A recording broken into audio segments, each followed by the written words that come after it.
올해 초 강진으로 피해를 입은 튀르키예의 대한적십자사가 이재민을 위한 이동식 주택 1000여 채를 조성하고 얼마 전 입주식을 가졌습니다. 적십자사는 그 외에도 다양한 재난 상황에서 또 국내외 구호 활동을 펼치고 있는데요. 김철수 대한적십자사 회장 모시고 자세하게 들어보겠습니다. 어서 오십시오. 네, 안녕하십니까.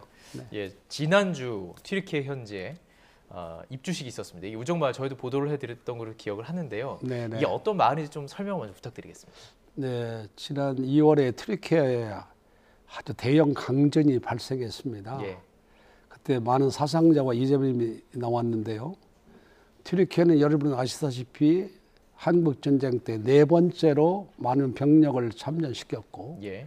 희생자가 3번째로 많은 그런 형제가 나라입니다. 네네. 또 역사적으로도 1500년대 한국과 튀르키예가 그 당시는 터키라고 그랬죠. 예. 형제가 나라는 것이 증명됐습니다. 네. 그래서 대한적십자사는 우리 국민을 지키는 튀르키예를 위해서 그 강진이 있는 마을에 한국 튀르키예 우정의 마을을 건설했습니다. 예. 그래서 지난 7일 이원익 튀르키예 한국 대사, 그다음에 LG 포스코 등 기부자 대표, 예. 또 튀르키예 적십자, 거기는 적십자 월사라고 합니다. 그러죠. 예. 월사 회장, 튀르키예 지방정부 주지사 등 간부들과 함께 입주식에 참석하고 왔습니다. 예. 이번에 그 보금자리 주택 정확히 1007채를 마련했는데 예. 입주가 완료되고 현재는 약 2,700여 명이 이재민에 거주하고 있습니다. 네. 2,700명. 4인 기준으로 봤을 때 주택은 주방이 있고 거실과 안방, 예. 그리고 화장실로 이루어 있고 거기에 TV가 있고 냉장고, 냉난방이 다 되고 세탁기 있는 한국 가전제품과 가구가 구비되어 있습니다. 가전제품도 다 기증으로 돼서. 예. 또 주민 안전을 편하기 위해서 거기에 마을회관을 건설 중인데 거기에는 예. 경찰서, 학교, 놀이터, 보건소 등도 들어갈 예정입니다. 네. 마을이 하나가 다 조성이 됐군요. 예.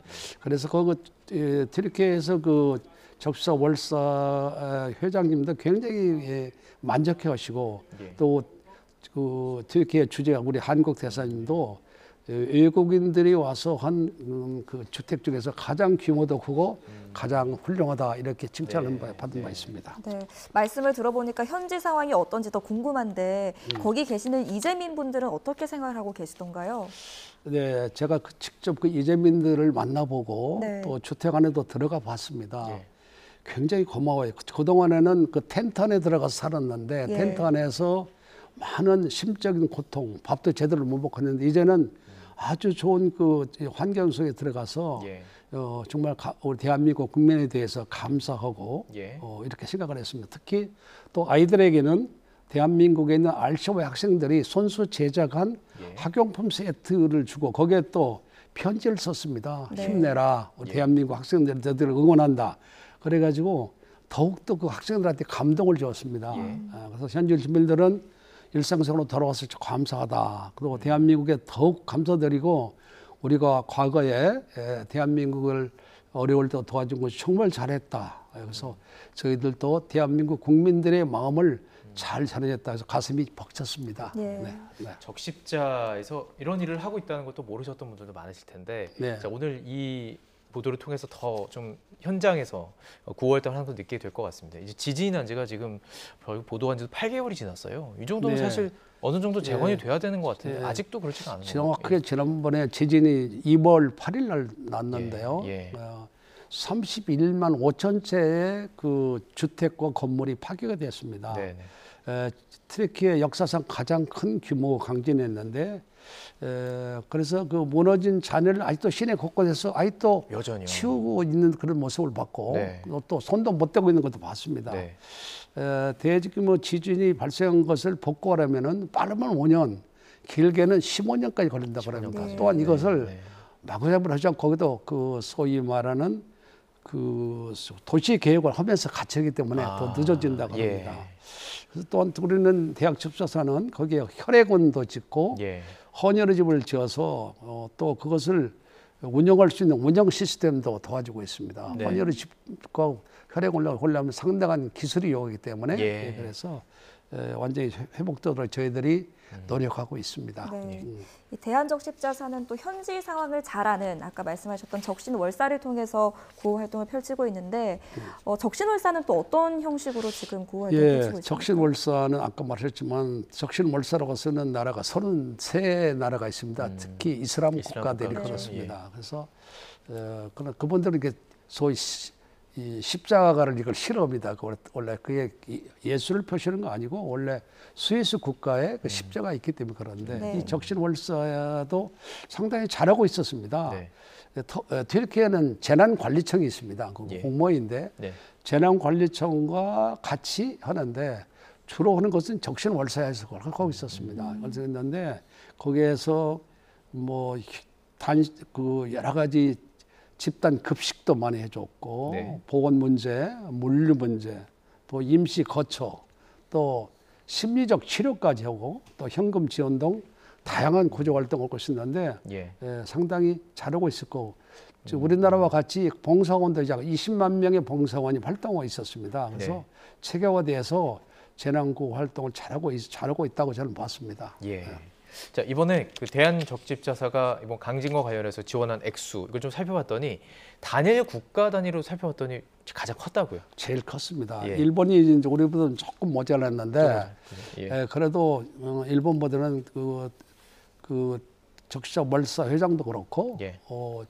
그 튀르키예 한국 대사도 그렇고 대한민국이 제일 모금이 자그마치 399억을 모금이 됐습니다. 네네. 우리가 그래서 이 아주 초기부터 예. 우리 튀르키예 적신월사와 같이 협력을 해서 긴급 구호 자금도 주고 네, 또 네. 담요도 주고 예. 긴급 구호 세트도 주고 그리고 현지에 우리가 직원 2명을 파견해서 네. 전문가입니다. 국제 그래서 재건 복구 사업단을 만들었습니다. 사업단까지. 그래서 예. 지금도 지금 근무하고 있어서 거기서 급식 문제, 주거 지원 문제, 구호 차량 문제 이것을 해서 그 국제 접시 연맹과 적신 예. 월사와 같이 지금 활동을 하고 있습니다. 네.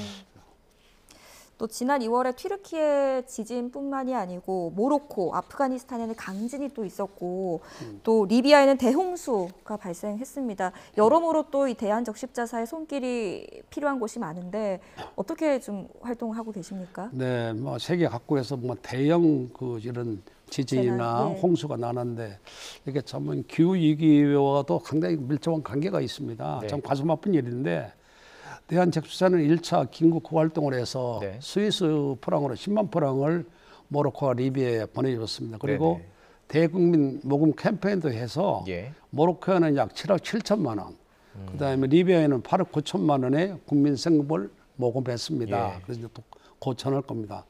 또한 국제 적십자 연맹도 리비아 재난 이재민을 위해서 모로코와 리비아에게 100만 스위스 프랑을 지원했습니다. 예. 그리고 현재 구조 활동도 같이 하고 있습니다. 또한 모로코 적신월사 또 리비아 적신월사도 현지에서 같이 생존자 수색 작업, 구조 작업, 응급처치 등 여러 가지 지원을 했고 예. 현재는 피해 지역에 구호 부품을 전달해주고 대피소를 설치하고 네. 구호 활동도 계속하고 있습니다. 예.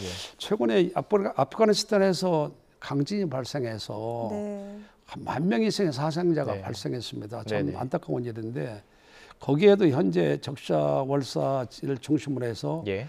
재난 대응팀과 이동 보건팀을 해서 응급처치 등 구호물자 등 여러 가지 하고 있고 예. 대한적십자사도 이게 약 10만 스위스 프랑을 지원했습니다. 그렇군요. 네. 진짜 얘기를 들어보니까요. 우리가 도움을 받던 나라에서 이제는 정말 도움을 주는 나라로 변화가 됐다는 걸 좀 느낄 수가 네. 있었습니다.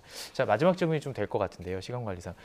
적십자사가 주요 사업, 이게 바로 혈액 수금 얘기인데 헌혈이 좀 부족하다 이런 얘기 계속 나왔습니다. 코로나 상황 때문에. 요즘 어떻습니까? 네, 지난번 코로나 팬데믹 때문에 헌혈이 좀 주춤해졌습니다. 네. 그래서 젊은 사람들의 헌혈 인구가 한 100만 정도가 줄어들었습니다. 근데 그래요? 우리나라는 특징이 네. 10대, 20대의 헌혈에 대한 그 소위 그 열성이 네, 다른 네. 나라에 비해서 많습니다. 맞습니다. 약 예, 54%입니다. 저도 그때 참 많이 다른 했던 것 나라는 같은데. 그렇게 많지 않습니다. 예. 근데 우리나라는 30대, 40대가 부족해요. 예. 그래서 앞으로는 10대, 20대도 중요하지만 30대, 40대도 좀 더 해야겠다. 예. 이렇게 생각을 하고 있습니다. 그래서 또 지금까지는 헌혈을 여러 번 하신 분들 또 이런 분들에 좀 존경받는 여러 가지 시스템이 좀 부족했습니다. 그래서 예. 제가 회장되고 와서 여러 번 헌혈하고 진짜 이런 분들은 사회적으로 존경받는 시스템을 만들고 또 그런 분들한테는 포상도 하고 네. 또 대학교에서는 그분들한테는 우선적으로 장학금도 주고 예. 이런 시스템을 만들고 지금 착착 진행하고 있습니다. 네, 알겠습니다. 앞으로도 우리 사회 곳곳 그리고 세계 각국에서 좀 도움의 손길을 펼쳐주시기를 기대하고 또 응원하겠습니다. 예. 예. 자, 3년 임기 시기는 많지는 않은데요. 3년 임기 회장으로 취임하신 지 2달 됐습니다. 앞으로 추진하고 싶은 과제 딱 몇 가지만 좀 예, 말씀해 2달 됐습니다. 2달 예. 했는데 제가 뭐 그동안에 뭐 여러 가지를 했지만은 네.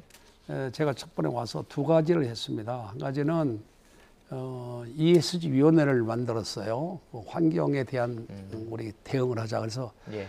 본사부터 해서 전국 각 기관에 다 만들었습니다. 두 번째는 미래발전위원회를 만들었습니다. 네. 왜냐하면 우리가 보는 시각과 바깥에서 보는 시각을 달리하자. 예. 그리고 현재 대한접수사가 세계 접수연맹에서 모든 성과나 그 역할이 한 5위 정도 들어갑니다. 네. 국가원회가. 그래서 이 5위 정도 되는 이런 위상을 어떻게 더 좀 업그레이드 시킬 수 있을까 해서 학계, 그다음에 그 시민단체, 예. 그다음에 젊은 접수자 직원들, 전직 직원들, 또 여러 바깥에서 보는 시야를 해서 예. 과연 세계 적시자의 앞에 가는 나라와 비교에 견주해서 우리가 좀 더 위상을 높일 수 있는 그런 계기를 마련하라고 그런 미래발전위를 발족했습니다. 알겠습니다. 계속 진행하는 과정 속에서 저희들이 그 성과도 계속 함께 지켜보도록 또 한 하겠습니다. 가지는 이번에 전라북도에서 예. 전라북도 도민 전체가 예. 헌혈의 날 형표에서 지난 10월 4일부터 도지사가 앞장서고 대학 예. 교수, 교육감 그런 앞장서서 각 기업체에 서 네. 약 10,000명의 헌혈을 하겠다고 전라북도 헌혈의 날을 선포 지금 예. 진행 중입니다. 예. 네. 예. 전라북도에 격려 해주시고요. 좀 확대됐습니다. 그래서 예. 도지사부터 시장 군수가 다 앞장섰어요. 예. 네. 그래서 그런 좋은 일을 하고 해서 이를 계기로 헌혈의 그 중요성을 알리고 또 국민들의 그런 또 헌혈하는 그런 봉사의 마음을 기를 수 있는 계기를 저는 계속해서 이어나갈 것입니다. 예. 네, 알겠습니다. 알겠습니다. 방송을 보시는 시청자분들께서도 많은 좀 관심을 부탁드립니다. 지금까지 김철수 대한적십자사 회장과 함께 이야기 나눠봤습니다. 잘 들었습니다. 고맙습니다.